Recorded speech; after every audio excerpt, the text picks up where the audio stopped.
How's it going, people? Welcome back to the channel and welcome back to another Fourever Arsenal podcast. We've got a full team in the building once again. Big up Jordan back in the building. Big up Sharoy, who filled in last time out. Big up the community who's always showing love. James and Lee, the regulars, as always, here as well. Make sure we get to 1,000 likes, people. 2,000 before the show ends. Why not? And it's a 3-1 win at the Emirates Stadium against Southampton right before the international break. Another win in the bag. The 3 at the top. City, Liverpool as well also picked up 3 points. So it's as is after game week 7. And now it's international break. How are we feeling, everyone? Anyway, all good? Yeah, brilliant. All good, sir. Yeah. All good. Yeah. All good. How are you feeling, Turkish? I'm all right. I'm tired. Yeah, for real. 8 a.m. podcast ain't Off sleep. Yeah. I'll wake up. I'll get there. Don't worry, we'll get there. Jordan, let's start with you, man. Community's missed your voice, so it's only right to. Well, that's just not true. It's kind of you to say, but it's just a blatant lie. But I'll take it. It. It sounded nice, all right. Yeah. No, good podcast. Good pod. Big up, Sharoy, for stepping in. Thank you very much, Sharoy. You had my back as well. We might get to that later on. Certain man of my family didn't have my back on this podcast, but Sharoy had my back. So big up. I read a lovely comment about you. I mean, the fact that you put comments and it's not plural kind of sums up. I mean, I dig out. I found a lovely comment and I read it. 546 comments. Oh, the week before you're talking about. Oh, sorry, I thought you meant on the latest pod. Sorry. Yeah, on the latest one. Oh, okay. Well, I'll take it. I couldn't find it, but yeah, no, I'm. You didn't finish the show. That's okay. That's fine. You watch the highlights of the highlights. I get it. I skimmed through, James. I skimmed through, but no, good pod, and yeah, again, thanks to Sharoy for coming in. I've got a lot to say on a lot of things, so yeah, good to be back. Good to have you back. Lee's rehydrating this morning. I've got a game today, so getting all my stuff ready. Yeah. I'm back. All right, Declan. Bloody hell. Listen, I'm going to say, the pancakes thing worked.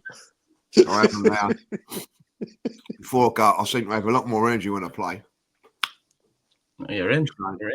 Bit of maple syrup on them. Bloody lovely they are, you know what I mean? Nice. Enjoy it. But before you go enjoy playing football, it's time to talk about football. How you feeling? 3-1 win. You was at the game, Lee, as always. Yeah. Well, what was it like? Because I heard the atmosphere was booming, loud as ever, and yeah, obviously we got 1-0 down, but we're gonna get into that later. Yeah, the atmosphere wasn't as electric as it has been, if I'll be honest. But I think that's because of expectation. But I don't know how I feel today. I'm happy that we won the game, but I'm not happy with that. I've looked back at the highlights. Got away with one, boys. Got away with one. Against Leicester, I can accept that a little bit. Like I won the goal and everything like that, but they've missed from a yard when he's hit the bar. They had another one that flicked over. Too many chances given up against an opposition like them. Who in the games that I've watched them play, have not looked like scoring at any time in a game of football. Every time they went forward yesterday, they looked a bit dangerous. And as for the goal, I'm looking at Saliba there. When he defends against top class players, he's on them and he's at them there. Very, very lazy defending. Just sticks out a leg and it takes a slight deflection off of his leg, which makes it go into the goal. James said it last week. He said in the last pod, start listening to what he says. He said I see a sloppy goal coming from Southampton. And I looked at it and I said, oh, no way. But he's dead right. It was a sloppy goal to give away. And on another given day, guys, like we did against Fulham, like we did against West Ham, we could get caught out. That's the negative side of it. Once we went 1-0 down, for 15, 20 minutes, we were sensational. Got the goal straight away back from Havertz. The substitutes then come on, and for 15 minutes, we got to 2-1. It could have been 3 or 4. Went back into our shell a little bit, and it got nervy before we got the next goal. But I'm sorry, as much as I'm happy that we won the game, and I'm buzzing because we won the game, there are things that worry me when we're at home. I can't put my finger on it, that we can concede so many chances. The one that it's the bar, by the way, Raya was made a mistake there and has been sensational for us. And maybe it's because Ramsdale's in the building. I don't know, but he's not been like that before. But that was a great moment as well at the end when they started singing England's number one, and I think that he really appreciated that. But all in all, listen, it is about winning games of football. We know that, but we cannot. We will get our pants pulled down at some stage if we don't tighten up at the back. Is that the word I'm looking for? I don't really know what I'm looking for. The word I'm really looking for, but yeah, I'm pleased we got the win. But there is worries for me. It feels like a concentration thing, doesn't it?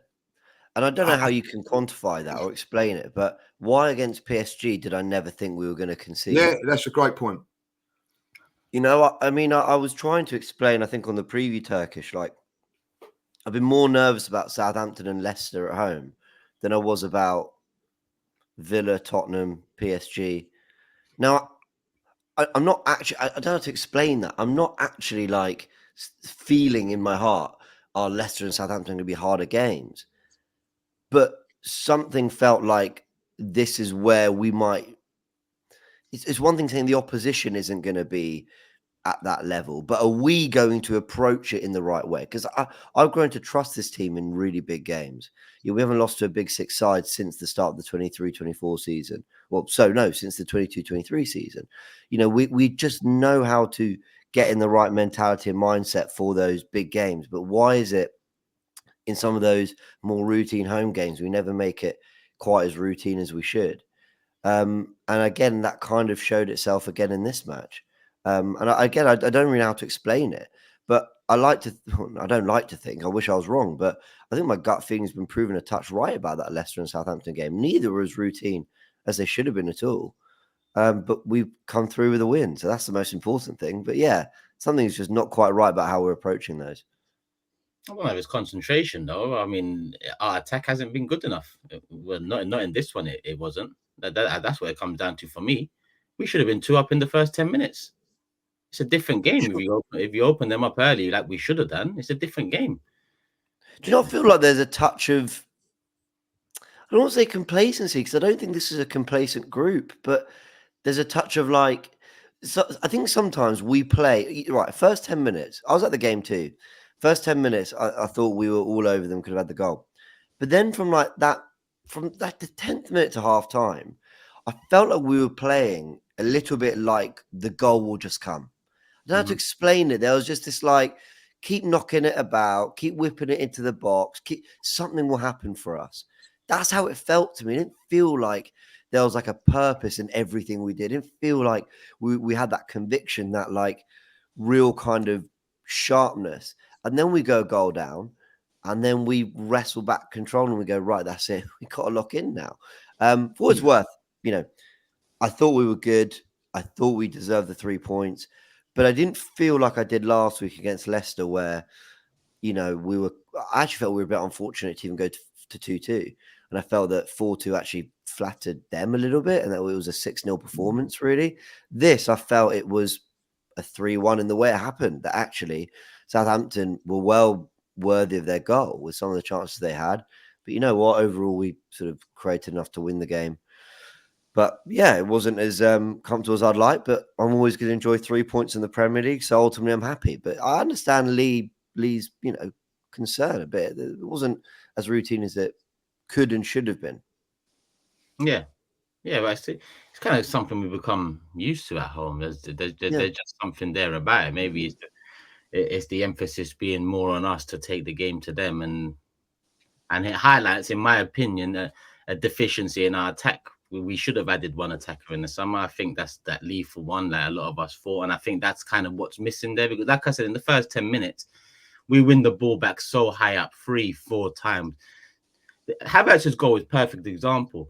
That is what I expect this attack to do at least once a game. If you're pressing and winning the ball up as high as we do multiple times a game, one pass into the striker, one touch out of your feet, bang. We've seen Liverpool in their heyday do this. We've seen Man City do this throughout their heyday. that's just something that I haven't seen enough from Arsenal. That goal we scored was the perfect example of it. You nick it, you pass it into the striker gets out of his feet, banging off the post. Perfect goal. But it's just, I don't see enough of it to be confident that they are. It's a ruthless way of going about it in the final third. You win it, you pass it, you score. Like, there ain't no messing about, though, dilly-dallying. So, yeah, I think there is a concern there. But I think the concern is just the same concern I had from the summer, which was maybe we left ourselves a bit light. I don't really see anything new to it or different to it, man. Yeah, I hear that. My concern is still I don't think we're as scary as at home as I would like us to be. I think that too many teams think they can come to the Emirates and get chances, and they're creating chances. I'm kind of with Lee on this one, in that the 3 points are welcomed, and I think like last week, the better team won the game. But we just don't seem to be ruthless in terms of keeping those clean sheets and keeping the chances down when it comes to being at home. And yeah, we got the 3 points on this occasion, but there's going to be a game this season where we're not going to be quite active for 15 minutes. A team's going to score, and we're not going to be able to bring guys to the bench that are going to make an impact. It's going to cost us. So I'm not losing my head. I'm not panicking yet. But there are concerning signs about our home form where we're just not swatting teams. And look, I thought about this quite a lot last night. After the game, I was thinking, yeah, we're better than Southampton. Yeah, we're going for a title. Yeah, on paper, this should be a comfortable routine win. But we've also got to remember there's another team trying to win the game as well. Southampton set up to try and get a point. That they're not going to just roll over and take it. So we've got to factor in that there's another team trying to do their thing as well. So it's not going to be easy. But I think the fact that we were 1-0 down isn't particularly a great look. We need to get into that home groove. We've got an away groove. We are definitely in our bag when it comes to our away games. I don't think we're quite in our home groove yet. And I'm not panicking. I'm not worried. But that's 2 games in a row where the games have been harder than they should have been. So I'm prepared to be a bit more patient to kind of get into our groove. But yeah, you can't be level or going behind to promoted teams if you're going to be a serious Premier League champion. What do you put it down to, though? I mean, I'm with James. I can't put my finger on it, but I think it's a concentration thing as well. I think it's just, I don't want to say complacency either, because I don't think Mikel Arteta accepts complacency. But you've got to think that when you're conceding, the goal isn't even so much for me the big issue, Turkish, because teams can score a goal. That can happen, right? What's a bigger concern for me are the chances that Southampton and Leicester are creating. If you're giving a team get a goal, it's a consolation, it's a cheap goal. I love my clean sheets. I'm a little bit pissed, but cool. It's a one-off. Fair enough. Southampton and Leicester, between them, they created about 8, 9, 10 goal-scoring chances. That can't happen. You can't be giving Leicester and Southampton up to 10 goal-scoring chances and they convert 3. That's not. So it can only be, lapses in concentration whereby we just maybe think, I don't know, maybe I've talked myself around. Maybe it is complacent. Maybe we think, oh, don't worry, we'll score. We'll equal. If they score, don't worry, we'll equalise. Maybe it is that, but I don't want to believe it's that because I don't think Mikel Arteta is the sort of manager that will accept that. But I can't put my finger as to why we aren't just bang, half time, we're 2 up. The game's pretty much done. I can't put my finger on why that is at the moment. I think Turkey makes a great point that it's not just the defence. We look at it at the defence because we concede a goal. They've conceded 1 goal, and we've scored 3 goals. So the forwards and the attacking side have done the business because it's got 3 on the sheet. But we are missing far too many good chances as well. And that's been a recurring theme as well. You go back to when we lost to West Ham at home, I think we had 20 shots at goal or whatever like that.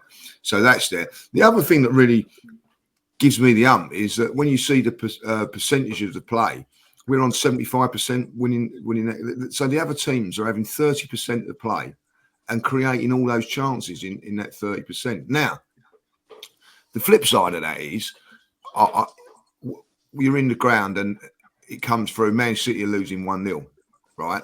What's the first thing everybody says? Don't worry, they'll win that game. They'll still come back. They'll still come back and win it. And I was speaking to my mate who supports them down the road on the way home yesterday, and he said, like, as soon as you went 1-0 up, my first thing is, you come back and win it 3-4-1. My point being, when it's us though, you see it a different way. I don't know. Yeah, no, of course. Do you know what I mean? Like, so when I'm watching another game, I think, so I think there's a little bit of that, but also I watched the Man City game yesterday. Man, Fulham created a lot more chances than Southampton did yesterday, and they should have probably looked. But I see a vulnerability in Manchester City now. Mm-hmm. I see that vulnerability in Arsenal at times, and that's my worry. Like, don't show vulnerability. Show you're a powerhouse. And where you show yourself as a powerhouse is at home. Like for 2-3 years, Manchester City have won games at the Etihad without even playing. We've even gone there going, we'll be lucky if we get 2 or 3 down. That is the attitude that we have got to get at the Emirates. Like, you know what I mean? You ain't getting anything. Mm-hmm. You will be lucky if you get more than 10, 15% in this game. Not 3 or 4 chances. He would have been saying at half time, that Russell, like, keep in this game. We will get a chance. We will get a chance.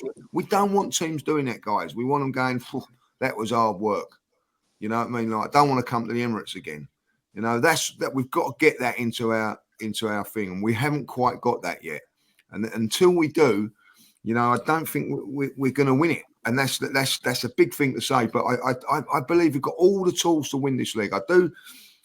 Which we're going to talk about it in a minute, but I do think that maybe we will have to look at January for a striker. But I think that we've got a very, very good chance of winning this league, boys. Particularly when I see what I see yesterday with Manchester City, they're not as elite as they were a couple of years ago, guys. They're not. So it's an opportunity. Don't blow it, particularly at home. Particularly at home. I think if I look on last season, what cost us the league last season? Not drawing at Manchester City. You know what I mean? Not losing at Newcastle. It was losing at home to West Ham and losing at home to Fulham. As James quite rightly said, we beat all the top teams. I didn't lose to them. Don't mess it up at home. That's all I'm saying. And I'm not. What I'm seeing now, I see last season as well. And that's my problem. Do any of you, sorry, James, I know you want to come in, but I want to pose a question now because recently I've likened Mikel to Simeone in ways, especially the big games and the most important games and difficult games. But, some might say that, you look at the squad yesterday, it wasn't ideal. But do you think we're light, James? Do you think we're light and it's a case of Mikel making the best out of the situation it is? Because, for example, there's essentially 3 DMs on the pitch. In one way, shape or form, they're a DM in their own rights. And there's 3 of them on the pitch. Against Southampton at home, you'd probably want someone. But Ranieri's there. Is it because he's 17 or is it because we want that defensive stability, whether it's against Man City or Tottenham away or whether it's against Southampton at home? Like, where do you think this is? Yeah. It's a great question. I'm in the minority. I know I am. I don't think we're light in the squad personally. Do I think we could have? Look, I think we're missing an X factor in the front line. I do. I really think we're missing that. I think that point is made, more clear with every time Jesus struggles, and Sterling. I think Sterling's done fine, but not great. And that's not what we needed to add this summer. We needed to add something that made a difference. So maybe Sterling gets there, or maybe Jesus rediscovers it, but it's not looking that good. So that kind of makes it feel worse. That exacerbates the problem. But I don't think we're light personally. I think yesterday, we made so many positive changes, and that's with Ødegaard, White, and Timber all out. I thought the subs improved the game. But to answer your point, just sort of quite directly, I don't think we're light, but I get what you're saying. Like, ultimately, yesterday was almost like he picked an 11 that still had our out of ball shape in mind more than our in possession shape in mind. Yeah. Which seems weird. Yeah. I thought this was ideal. Newly promoted side. One of the youngsters might get a chance, whether it's Lewis Skelly at right back coming into midfield, or whether it's Ranieri. I just thought we won 3-1, so I don't care what we did and how we did it. But yeah, I would have thought he would have tested the waters a bit more with that. We was on starting 11 yesterday and we joked, well, he could play Thomas Partey at right back. Well, he was mucking about. We was mucking about when we said it and he done it. You know, I think he made the changes, made a few rotations, ones that I'm going to be honest, I didn't agree with. You know what I mean? Do you need to play Jorginho and Declan Rice when you've got Nwaneri on the bench? You could play Declan Rice or Jorginho and Nwaneri in there. With the way that they set up a little bit different, Southampton. But Jordan made a point, I don't know, a year ago or something, when he turned around and said about the squad. He said, look, Jesus and Partey, they'd be squad players. That's what we want. When they're squad players, that means that's what they are now. You know what I mean? Like, and when those squad players come in, and I'm going to stick up for Sterling, I'm going to stick up for Jesus a little bit. It's more difficult to come in and make an impact as a front player than it is a defender. A defender can come in, like Kivior has done well, like with less minutes and all that. When these guys come in, they're expected to be at the same level as the other guys. Sometimes it can be a little bit difficult, but the level that them two produce. I didn't think Sterling played a bad first half. Should have, you know, I think Turkish would probably alluding to earlier and should have took a couple of those chances. I didn't think it was that bad, but the level between the first three and them two coming in yesterday was far too big a gap, and it proved it when the substitutions were made, the difference it was. You know, Sterling's not, you know, people have been saying, oh, Sterling should start in place of Martinelli. Well, Martinelli put that to bed yesterday, you know, and but that is the problem that we've got. You know, I think if Jesus comes on, bangs in a couple of goals, like if he come on like he did a couple of years ago, we wouldn't be talking about this striker thing. But he was so off of it yesterday. When you look at it, when Havertz went up front, and that's my point about the Havertz thing. Look at the difference. As soon as he went up top, and we had a platform somewhere, the ball weren't bouncing off and all that. You know, Jesus done some decent things yesterday, created a chance for Sterling and all that lot, but it's not the same level, guys, and it hasn't. And Jesus has got a problem now. You know, he's not going to get many minutes. When's his next game going to be? Preston, I would imagine. Yeah. You know, you know, there could be a time, and this is my biggest problem, is that, you know, we've got Havertz going off for Germany now. He's going to play 2 games and all that. Like, you know, there is going to be a time when either Havertz may, God forbid, get injured or have to have a rest. You've got to ask Sterling. Now, in January, if you go and get that top striker, it ain't a problem. It's going to be a problem. It's going to be a problem. So can I just jump in there? I watched the last episode where you were talking about, you know, you guys were talking about how big a loss, you know, Havertz not being there would be, not playing him would that affect us. And I kind of, you know me, guys, I don't sit on the fence, guys, but I kind of saw both sides of the argument.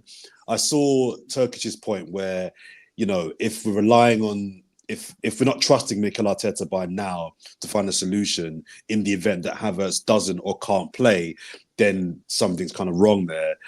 But equally, I do have concerns about our attack, and I don't want to. This is not to kind of put water on Havertz's form, because the guy's ripping it up right now, and I think we're all happy with him.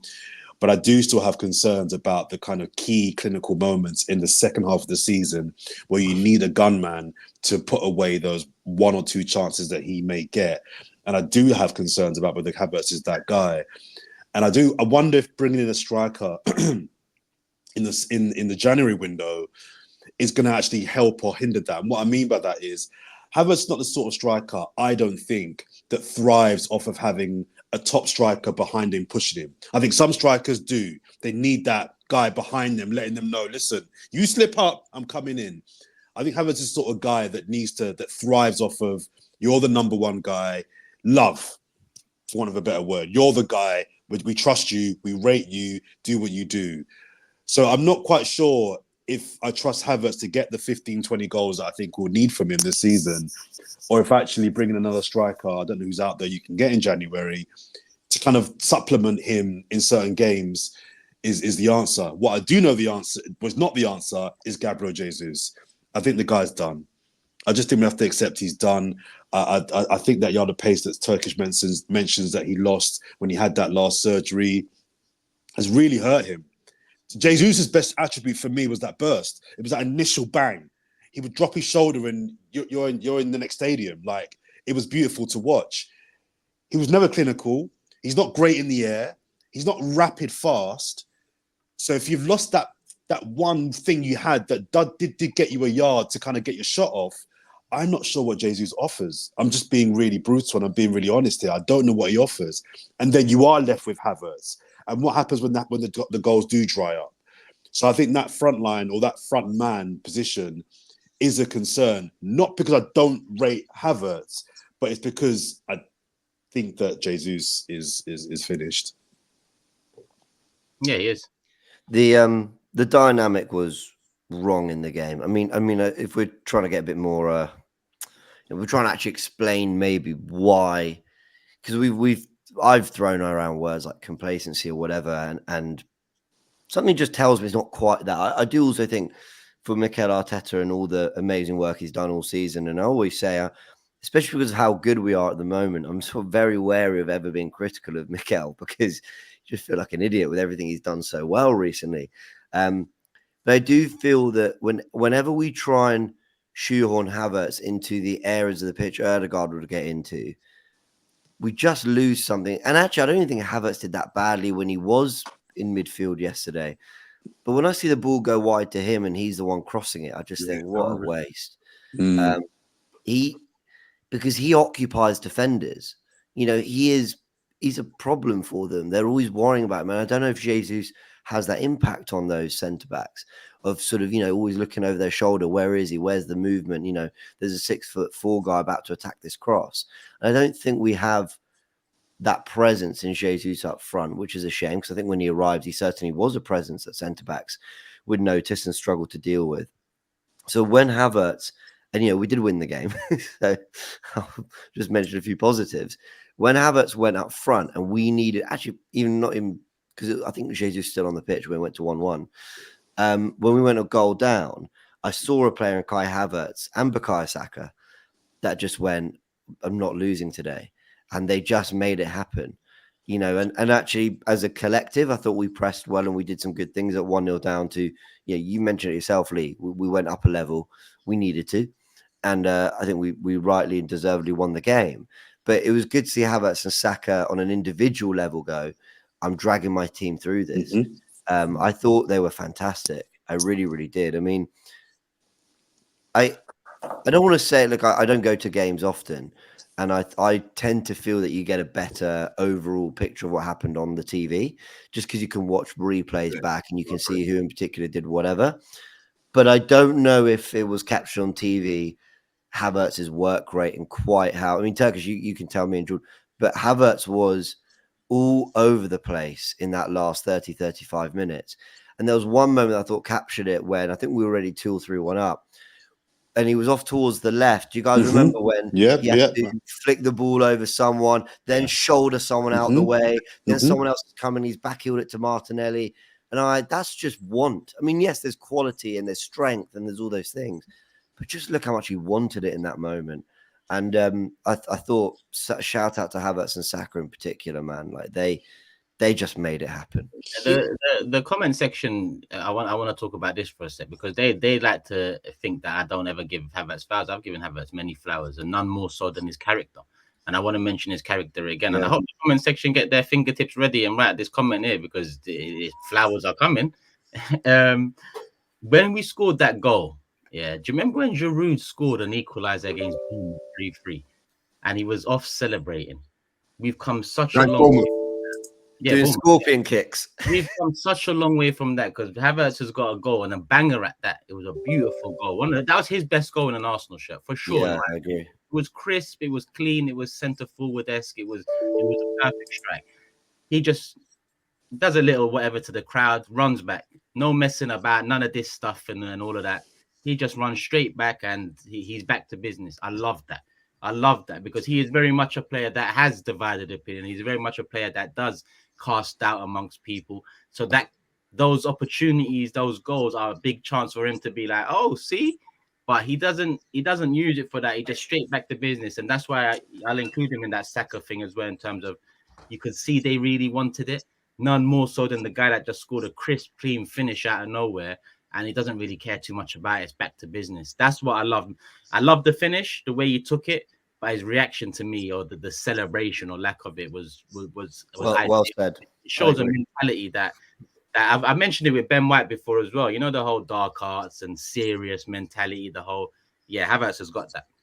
Yeah, he does. He does. I'm so glad you said that. I think his mentality is something that, or let's say his, how many times, I think it was after the derby, we talked about his kind of understanding what it means kind of thing. And he definitely embodies a lot of the things I've said this a few times that Arsenal fans feel they would want to embody when they're on the pitch. You know, he's doing the things like you said, when he scored that goal, it was, get the ball, let's get on with it.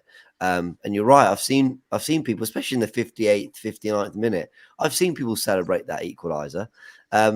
But no time to waste. We got things to do. And there's the mentality, there's the wanting it. But I felt his quality came through as well yesterday. Some of the touches, some of the just moments. There was one moment where he got the ball. I think he just scored. So it was 1-1. And I think Saka was on the outside. He just drove in between two defenders and had a striker goal. It wasn't the best of strikes. But I thought, okay, thank you. You're having a go here. You're backing yourself. And it was a great finish. It was. I mean, I've never liked the Havertz RVP comparisons because RVP was one of the Premier League's great strikers for me. But now that was RVP-esque. That sort of get out your feet and just lash it into the far corner, with your left foot like that. It was a brilliant finish. If Jordan said that, James, it'd be all like hell breaking loose. I love him. I love him. I've not seen anything caca from him yet, if I'm honest. You know what's the best thing about him also, guys, is that, and I'll go back to when he was struggling a little bit, Newcastle away, and this is why I relate to him, because you're watching our players get kicked all over the place. And then he comes along and smashes someone in the stand, and that was a great point. I know we didn't end up winning the game, but we're not going to be probably a red card, but it doesn't matter. He got away with it. He got away with it, like, you know what I mean. But at the end of it, they got our players getting smashed, and you go like, come on, and he comes along and just does that, and I think to myself, yes, someone gets what we want, you know what I mean, like from that point of view. And I think he has got that dark arts to himself and all that, but that's why he's won things in his career, and maybe picked it up from Chelsea as well, like all those sort of things. But that's what you want, and he's now bringing it in. I will say though, I am going to criticise Mikel. Like, if you're going to leave Havertz out, then leave him out. Don't put him back in the midfield. You know what I mean? Agree. You've got midfield players in there that. He could have played Wanyeri. Wanyeri could have done exactly what Havertz done in that game in midfield, or somebody else, or whatever. If you're going to leave him out, rest him. If you're not, he stays up front. And I don't think it does Jesus a world of good as well, because he's not. I agree with you, James, when you're saying that there was positions he's drifting out wide, and you're thinking, well, I want him in there, and then when he drifts out wide, all he was doing was just passing it on to Saka. You know what I mean? Like, couldn't another midfield player do that? And I just think at the end of the day, if you bring in a top-notch striker, and then you might be able to work Havertz into that role, I don't know. But at this moment, no. We've got better midfield players that can, or potentially that can come in there. That was a game yesterday from Wanyeri. If I'm Wanyeri, I'm sitting here and I'm very, very disappointed what I've done in the last couple of games, not to get a start against Southampton. To be fair though, Lee, if he had started Wanyeri and dropped Havertz, that would have been quite a lot of rotation for a Premier League game.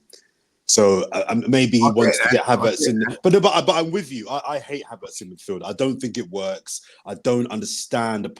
Or he's physical, puts himself about. But apart from that, I don't like him in midfield at all. Not at all. But I'm with you. But if you take out, you've got no Havertz, no Ben White, no Timber. Who else was rested yesterday? One more player didn't play as well. That's normally an I-11. Martinelli. Trossard didn't play, did he, Martinelli? Trossard. Martinelli all out. It might have just been one more player that starts too many. Do you know what I mean? But I just want to ask you, What the hell is Trossard doing for that third goal? What the hell? Okay, so Jordan, That stuff really makes. I know we scored. That stuff makes me really mad. We did it last week as well against someone. I forgot who did it last week. We scored, but they made the wrong. Was it Jesus? I think it was Jesus. Yeah. So Jordan, I'm not. Okay, I am defending him, but I still think he messed up. But where my seat is, so when I watched back the highlights, I was shocked at how easy a pass it looked to Martinelli on the left that he messed up. Because when I was watching it live, I've got literally the perfect seat up above to see that attack. And when Trossard was driving a goal, I was watching it thinking he can't get it to Martinelli. The defender looked like he was right in his way. So I was thinking, watching it live, he's got to go on his own. So I wasn't too mad at him. But then I watched the highlight, and it looked like it was the easiest pass in the world to Martinelli. There was one angle that kind of showed it the way I saw it. So I don't know, but I get what you mean. But just to add some more context to it, I was watching it live and I thought this pass isn't on. Like the defenders just stood right into the lane. But then again, watching it back, I see why. I was like, what was it that easy a pass? It's a really weird one. The same happened about 4 or 5 minutes before that, and he hit the pass too long. And this is the difference between Trossard and Odegaard. Trossard has had moments, and 100% he's a key player for us, but he's not a natural number 10. Because you just get a natural number 10 to put that, what's the saying? Put that on a sixpence. Is that Yeah, you'd expect the natural 10 to, in those two situations, at least both times you should find the guy. But he excels in other areas. But Martinelli comes on, gets a goal. Big goal. I'm so happy for him. 2 goals at the Emirates in the Premier League in a row. It's a lovely finish. It's a lovely run. Bukayo Saka and Martinelli linking up is always great to see. Sorry, Jay, we need that goal more. That type of goal from Martinelli back post to Saka, or Saka back post. We need 8 or 10 of those a season. I don't know why we don't score that goal more often. Saka is probably the best in the league, one of the best in Europe at that cross come shot. Back posts. There's no one better than Saka that are doing that at the moment. Martinelli needs to really be getting a lot of goals, like more of those kind of goals. I don't know why we don't score more of those kind of goals, where they look for each other on opposite ends. Sorry, I interrupted you, but I just wanted to mention that's a goal we should score more of. I think you're right. Last season, it was a bit of a weapon for us when we needed a goal. I think Trossard at Stamford Bridge, I think Havertz at Brentford. Saka whipping it to the back post is something that we've used on quite a lot of occasions actually over the last few years. But what I like is there's a purpose to it. I think he tried 1 or 2 in the game that didn't quite come off, but he's got the quality. You keep allowing Saka to attempt that cross, he's going to get it right at some point. So what we always need is plenty of people attacking that back post. Marino actually, again, watching it live, it looked miles from Marino, but watching the highlight, Marino actually did well to duck because he's offside. I think nearly ruined the goal. Go on. I just wanted to say regarding Saka and Martinelli, I mean, I won't dwell on it too much because they both played well, but I still need more from them. And this might sound harsh. I think there's another level in Saka. More from Saka. Yeah, because I think there is more in Saka. I want more because I think there's another level from him. And Martinelli, I know he's had a good 2 or 3 games. There's definitely more I need from him. He had a good game. I know people will batter me again for this being 2 weeks in a row.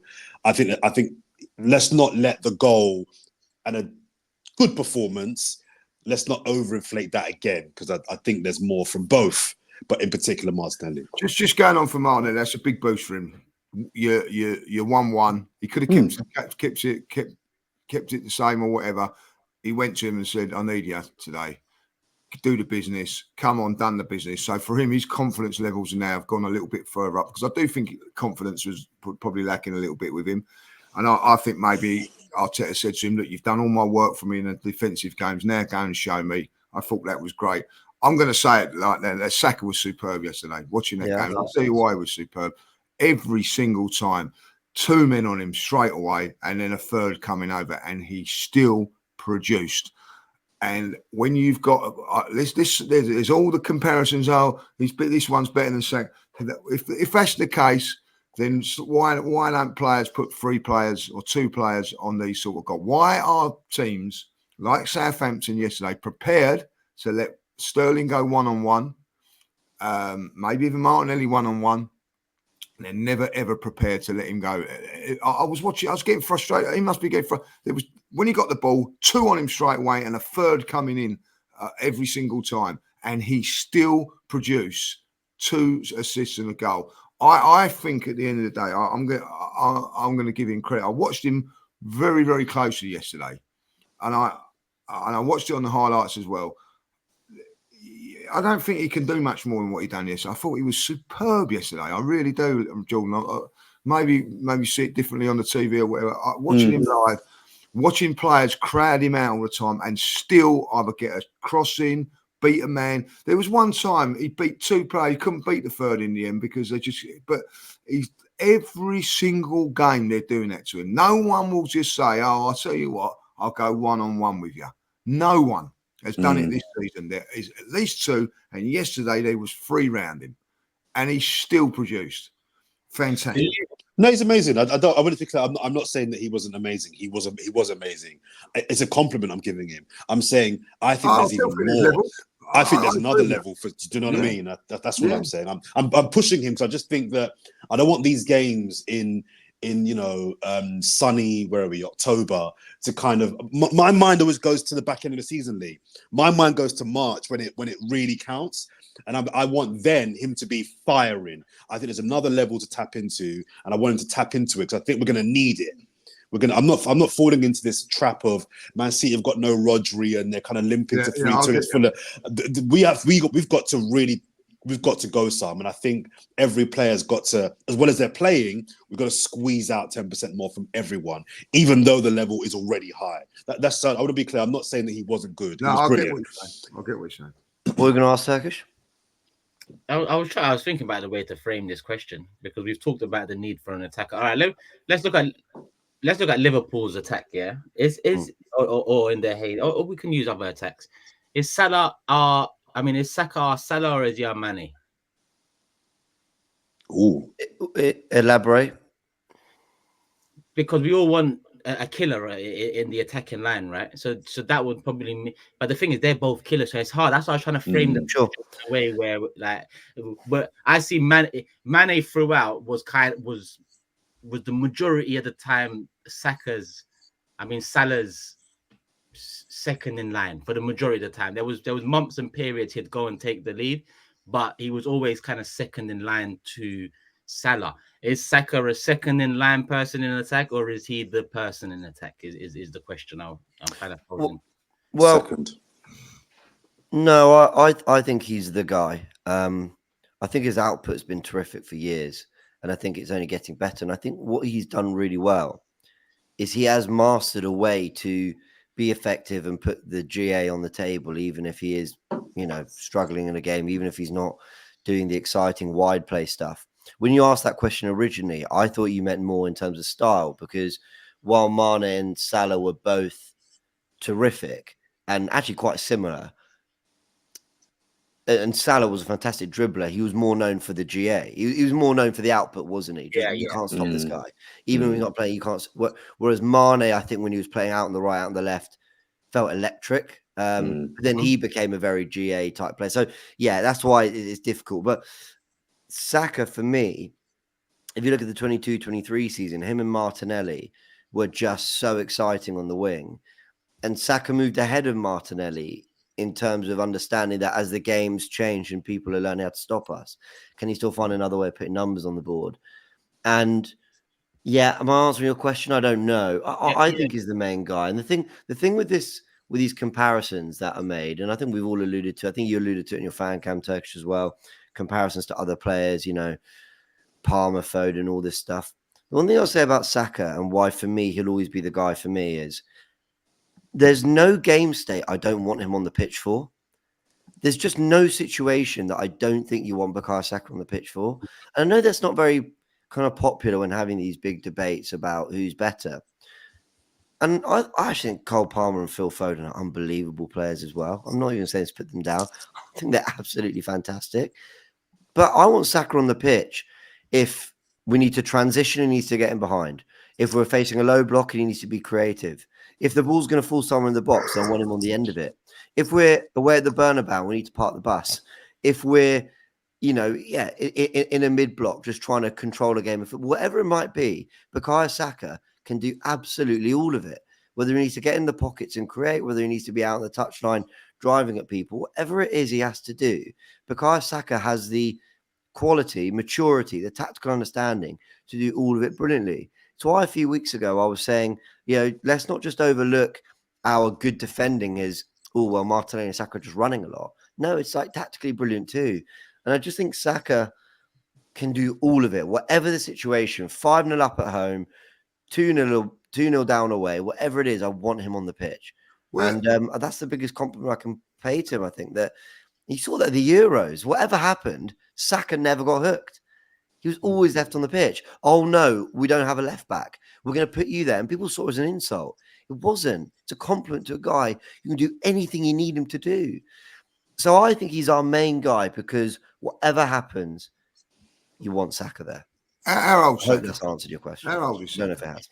23. 23. Well, what was Salah doing at 23? It's a good question. Maybe just been at Chelsea, Fiorentina, Roma. That was his path to learning his trade, learning to become the player that he become, and not having three players on him at times and things like that. And I will say Salah is more of a, not selfish is wrong, well, probably a little bit more selfish in his play with goals than Saka. And I'm not knocking him that because that's what good forwards are. They're a little bit selfish. I think Saka's more of a team player with assists and everything like that. I think at times we forget how old he is. I was a little bit critical of him against PSG. I think I want more out of him. And then I'll get what I get yesterday when I know people go, it's Southampton, but we needed him yesterday. We needed him to win us the game yesterday. He's 23. And I think that there's plenty more in the tank from this kid. Do you think, Lee? I think he's getting better and better. I watched him yesterday with admiration. 3 players up on him every time and still trying and force his way through it. I watched Palmer the other day and I think he's a fantastic player.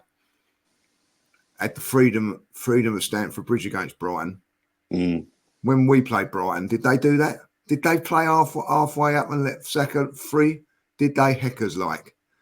There's a lot more respect on Saka from that point of view, in my opinion. And, you go on about Mane. Mane's been certainly, I think when he was one of those players that when he left Liverpool, everybody missed him. I realise what a good player he is. Don't know what a good player is until he's not there. But with Saka, we know he's a good player.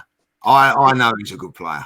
And can I ask you guys something? Do you think Saka's learning to manage almost what he gives in games? So you just mentioned PSG there, right? Well, let's think about it. Why was Saka maybe not a 10 out of 10 against PSG?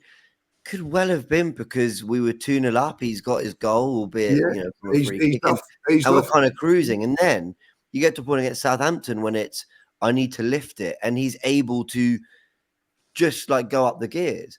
And I wonder, and I don't know, I've never obviously been a professional footballer, obviously, and I don't know if professional footballers think like this, but is there a level of game management or performance management where he knows he's playing 50 plus games this season, and I don't need to be incredible against PSG. I just need to make sure I'm keeping everything's ticking on a tactical perspective. It's a very good point.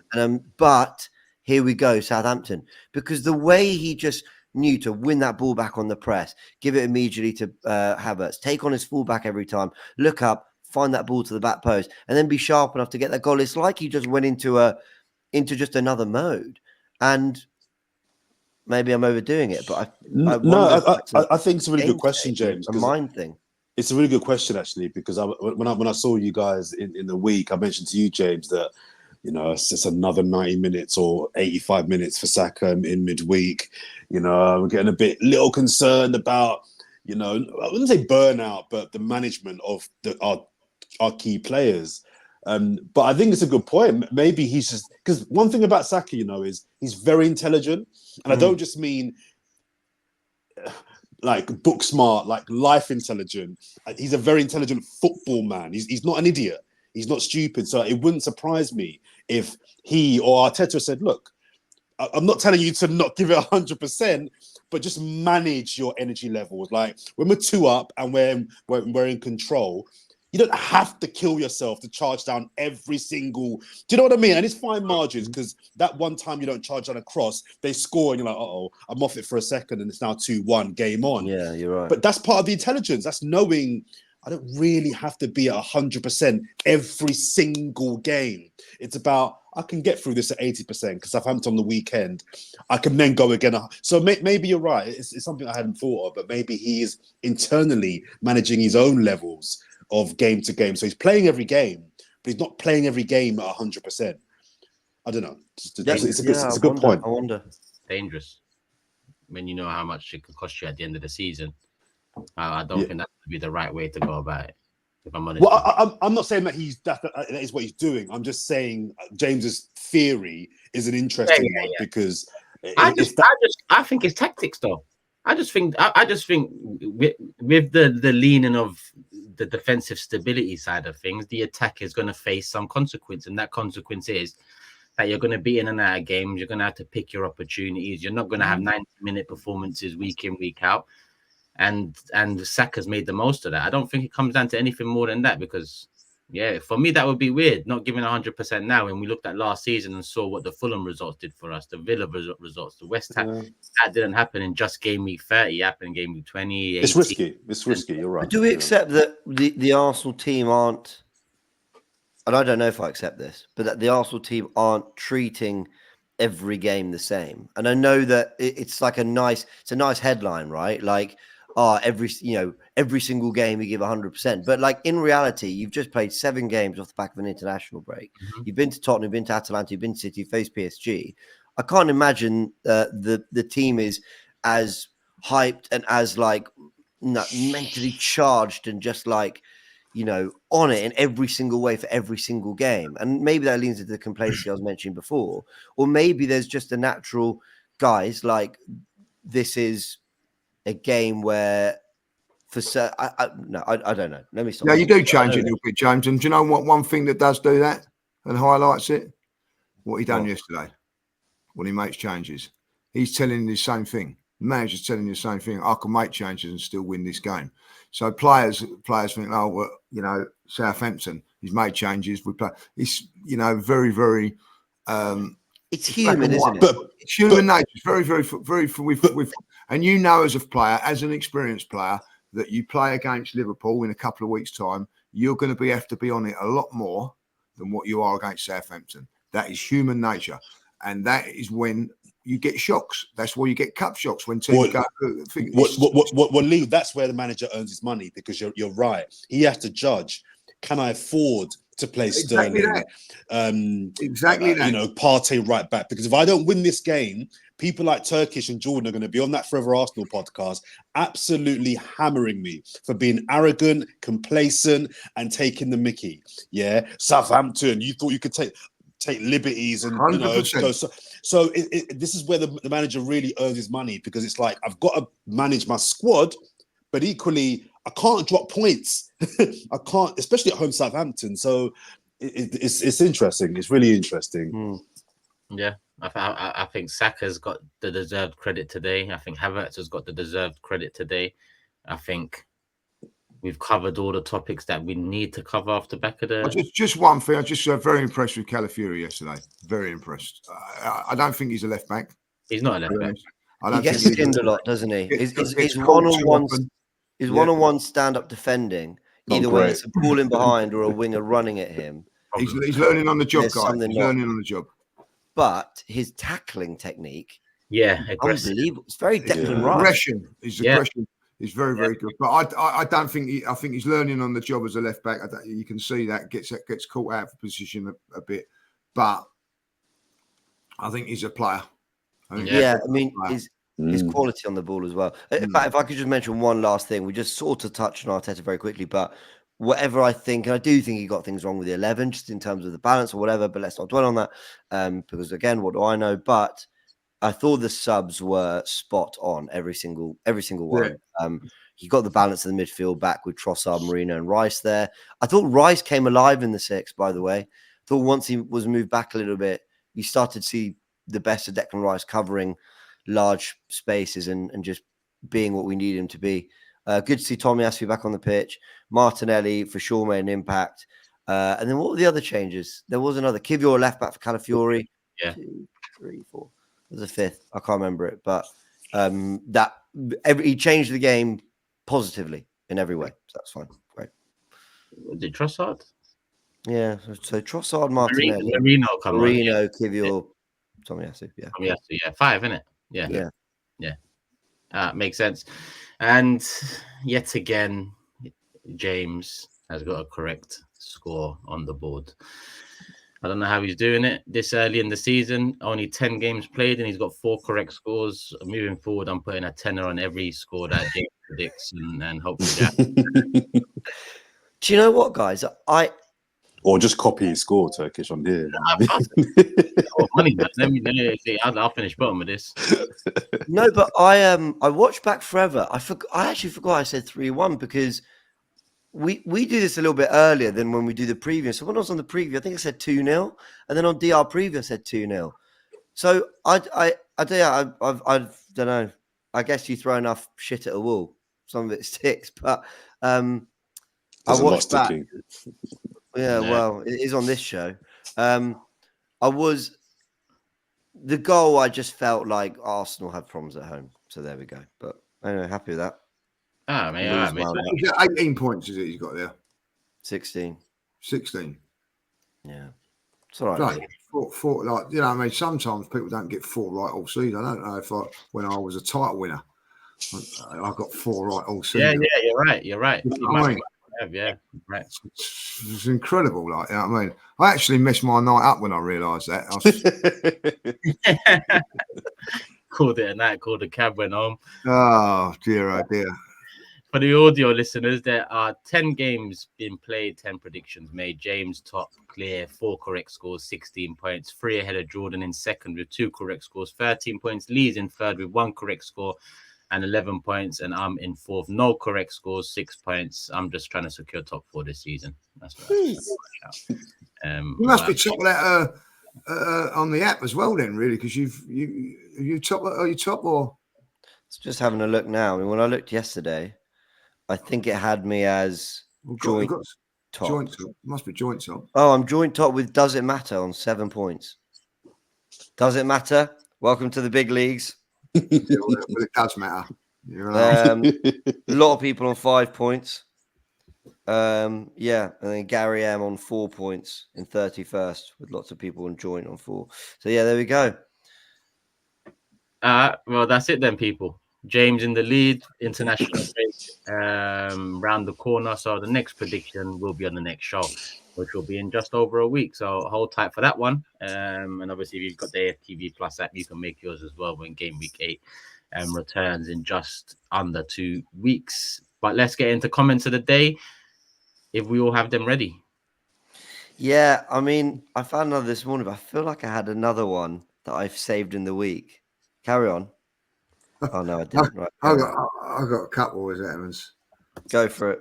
I don't know. I've got to get them up. Hold on. All right, I'll go. You go first, sorry. I'll go. So a couple of shout outs, first of all, to Bernice, who was a big fan of the podcast. She was I was getting my visa at the embassy this week, and she recognized me. She shouted out, no, somebody else. She's a fan of the podcast, so I said I'd give her a shout out. And also Samo, I think that's pronounced his name correctly. When I saw you guys at the stadium on Wednesday, there was a young gentleman, I think from South Africa, who was doing a stadium tour, and he recognized me, and he was like, yeah, Turkish. And I was like, he's literally over there, because it was when I saw you guys on Wednesday. I was like, those guys are filming the preview around the corner. So if you go around the corner, you might have to find them. Anyway, so I give him a shout out. So big up Samo, another podcast fan. Couple of comments I've got here. First one, the Turkish is totally off about Havertz. Lee is right. Havertz does make us tick at the moment. Our strong record coincides with H, very familiar, having his consistent run up front. Remember how bad we were when he was back in midfield and prior to all the prior to all the clear coaching he has received. Great lineup today. Basically, I wasn't in it. A shame Jordan was stuck at home. Insert joke about Netflix, clean sheets, and sex here. Another one here. Haven't even started watching yet, but already excited to see Sharoy there. People undervalue Jordan, but sometimes he's a bit too offside with his opinions. And the last one, once again, watched the pod and left wondering if I entered the twilight zone. Turkish, the most positive member on the panel. We've come a long way since. Am I in space now?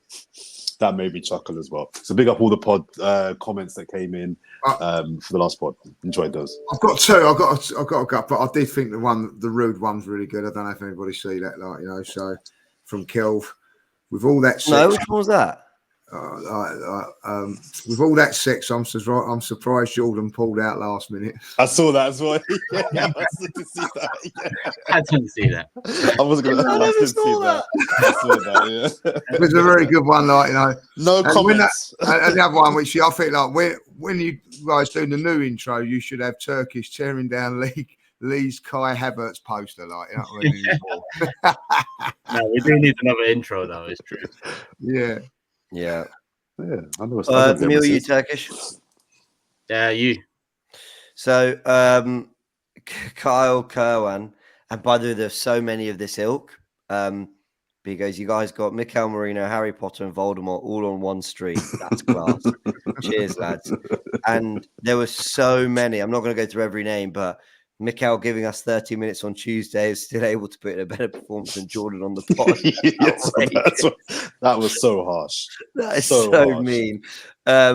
Mikel Merino played 30, then came on the pod. Big up to him. Jumping on the Zoom call the day after his recovery. Should have asked how his shoulder was. There's just loads of that ilk, and even No Context Fan TV picked it up. So, yeah, Sharoy very much getting the Mikel Merino love. Oh, No Context picked up, yeah? Yeah, the screenshot of us talking. It's good to see Mikel Merino on the pod. I ain't even seen it. I don't want another week. Can we shout out Saeed for a second? Anytime. My favourite content creator in the world right now. You know what, James? I actually saw a content creator that isn't even football posting that clip this week about him and his, I don't know if his friend or his relative. The biryani. Oh, mate. And the tweet was, how are Biryani's catching strays during the Man United game? The thing was, he was talking about it all nice of him, really, Harry getting on that, and then he just turns. And you can relate to it. That's the great thing about it. You can relate to it. We've all been there. And it's true. He's sort of going, is it nice and all that. That's what's genius about it. We've all blamed something. Yeah, exactly. I've just it can be anything, just anything that happens in the moment when a goal is scored. You just go, why did you do that? Yeah. What? No. Saeed's the champ. Saeed's the champ. He's the champ. Legend, man. YouTube legend. Go subscribe to Saeed. I'm sure there's more jokes to come out in the next week. You can't do that, man. You can't do that. You can't eat biryani. What's wrong with you, man? We're eating when we're getting beat. You're not serious. You're not serious. Look, I got my biryani here. You don't eat. And it's his friend's face. His friend's face is genuinely like, oh my God, what have I just done? He stopped eating it. He stopped eating it. World class. It's top tier content. Top tier content. Hey, come on. Go subscribe to the Big Six, Turkish LDM, Whisper It Loudly, Lee Judges TV, Gooniverse, and Sharoy's Voice. People, hit the like button, make it 1,000 likes, 2,000 if we can. Why not? We're back in just over a week, I'd say, since it's international break now. So don't miss us too much, but miss us enough. We'll be back next time, people. Make sure you subscribe, put the notification bell on. Love for the love as always. We're out. Peace. I know you didn't do a comment, but I was going to say as well. I was going to say, what's going on there? I've got football to get to, so I was going to let you on. I've got out now. Look, running late. I didn't do it. I said I didn't do it the other day. I said it. I owned it. Fine. So you're well and truly just cementing top four.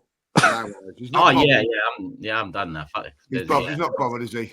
Not Light bothered. arts. Nah, forget the He'd dark. be late. He'd be late one time there, and it's half the point. Mate, he's what I hope I make one of the pods soon. But on that note,